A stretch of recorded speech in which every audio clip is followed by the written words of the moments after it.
আপনি শ্রুতির 2 নম্বর বাবা বলে এতদিন আপনাকে কিছু বলিনি।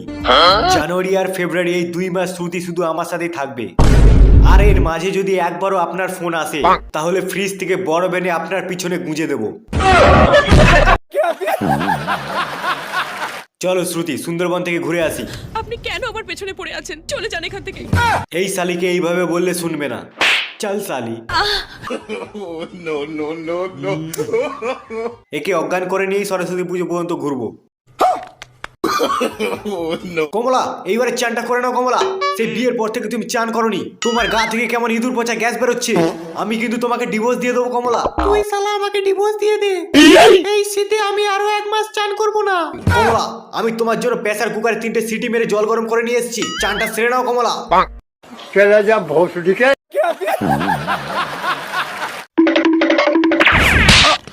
চেঁচিয়ে সারা পাড়াকে শোনাচ্ছিস যে তুই এই ঠান্ডায় চান করেছিস। তুই যখন চেঁচিয়ে বলিস মা ফ্রিজে জলটা বের করো চান করবো, তখন আমার দাদার ফাটে। আচ্ছা